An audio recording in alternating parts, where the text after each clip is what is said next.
Good afternoon, everyone. Good afternoon. Welcome back to the channel. Sorry for the leave of absence. It's been a while since my last video. It's been some months. I kind of got out of faith. Been working a lot, a whole lot of long hours. Just not a whole lot of time, but I think I could have did just a little bit more, just a couple of more videos in between. But nevertheless, I'm back, and what I'm gonna do is try to stay in faith for myself and you all too. So what I'm gonna do today is make my first sump. I know I talked about it some months back. Some of y'all may remember, but I was saying that I'm gonna make my first sump this year in 2026, and I am. I'm gonna make several sumps, but today I'm just gonna, start kind of simple. Been watching a lot of videos on it, been kind of excited. So finally got to get into it today, day off. Shoot, why not? It's hot outside, it don't matter. Simple right here, simple DIY sump. This is gonna be my first DIY sump right here. Let me show you how I started off with this right here. Grabbed the old garbage can, still had the labels on it.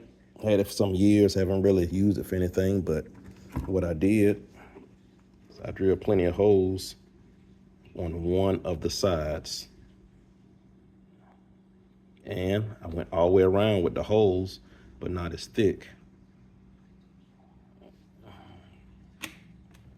The thin side, the thick side on the back, and the other side right here. Then back to the front right here. That's where, of course, the majority of the water is gonna flow through and get sucked out by the pump, by the return pump. And I also have holes in the bottom also. See there? That's from the inside. And it goes the bottom right here. Plenty of filtration. All right, my first ingredient on this, being my first DIY sump, is, you guessed it, lava rock. Already pre-rinsed in this nice 2-gallon Home Depot bucket, which I made a filter out of, and I have it on my playlist. I've displayed it before, but nevertheless, it's a tool right now to help out in the garage. So what I'm gonna do, I'm gonna add the lava rock first.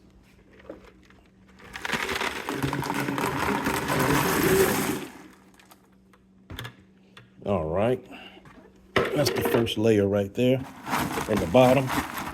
Cover up most of the holes. All right, got that right there. Now, my second layer is gonna be, you guessed it, filter floss. What I did was pre-cut some filter floss right here from my roll. All right, pre-cut to fit, and I'm gonna lay it right on top of the lava rock. Bam, right there. All right, now my next layer is gonna be what a lot of people don't use in this hobby, is shower sponges. You've seen these right here in some of my other videos. So what I'm gonna do, I'm gonna layer this with the shower sponges.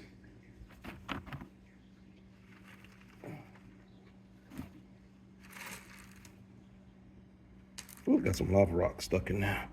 Okay, got more lava rock over there. Other display bucket. All right, that should be enough right there. Pack that down in there. And my last layer is going to be Black Owl pot scrubbies. This has become real popular in the past 5, 10, 15, 20 years of the hobby, but I've been using these for some years now. I've been using these for some years, as well as these bath sponges, bath shower sponges, whatever you want to call them. But I'm gonna put this on the top. This is gonna be the last layer right here. This is gonna catch the bulk of the detritus and all the muck, the dirt, fish poop, fish food, and whatever else gets into there. All right, Couple more. Got some hair donuts down there too from my last project. I'm not using them today, so yeah, got to wait for that project. All right, couple more of these.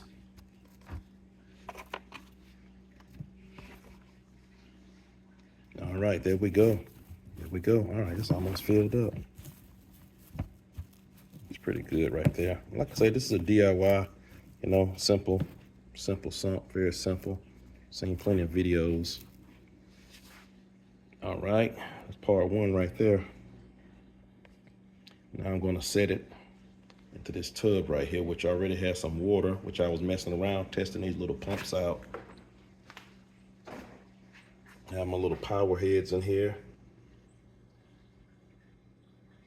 One's gonna flow up to the tank, and one is gonna flow out of the tank. So stay tuned. All right, I'm back. Okay, this is how this thing is gonna work.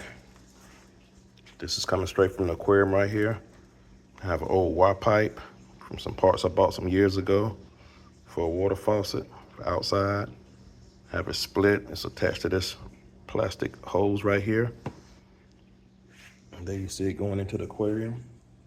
And there's the pump that I'm gonna hook up to it right there. I'm gonna hook up that pump to it right there, and it's gonna pump water out of the aquarium into there, on top of the media. And this other pump right here is gonna pump water back up.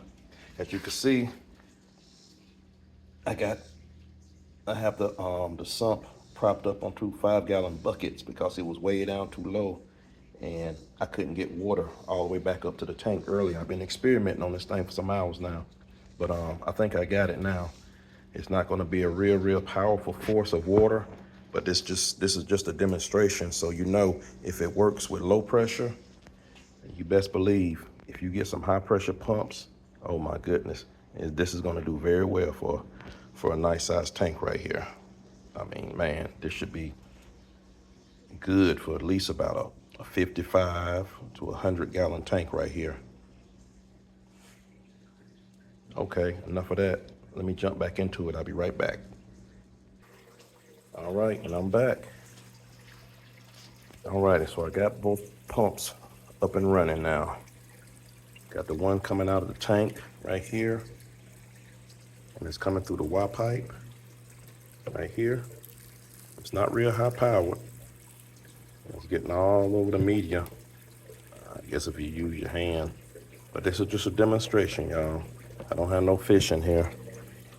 I'm just more excited about making these filters than raising fish right now. And over here, I have this one right here pumping water back up to the tank, but I guess it's not going fast enough because this water is kind of dropping. So I'm gonna have to do something different. I think this one coming out the tank is pumping faster than the other. Well, it's pumping more because it has a shorter distance to go. It's not going up really uphill. Okay, I turned my Aqueon 75 off because that water was dropping fast, because the one coming out of the tank is has a lot more force than the other one, even though the pump's almost identical. But here's the one coming from the overflow right here. And this right here, what I'm holding, this comes off my old Reno Field Star filter. Big shout out to Reno Field Star. I don't think they make filters anymore, but you can go to their website and order parts if you want to rebuild one. I had one for many years. Never had a problem out of it except for the impeller. I still have the case over here. Matter of fact, here's the case right here. That's the small case right there. I still have some of the parts. Probably gonna rebuild it soon. Or just get no, I think I'll buy another one. I'm gonna use this right here for another sump. That'll probably be my next video today. But anyway, the sump is kind of filling up right here. As you can see, this is flowing fast. Hey, what I can do, I can actually slow it down. I can slow it down by these valves right here. I can slow the flow down. Do I want to? think I need to.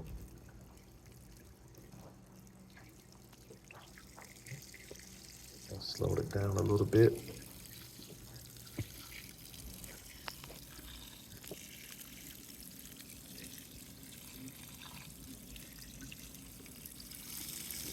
Nope, that's full force.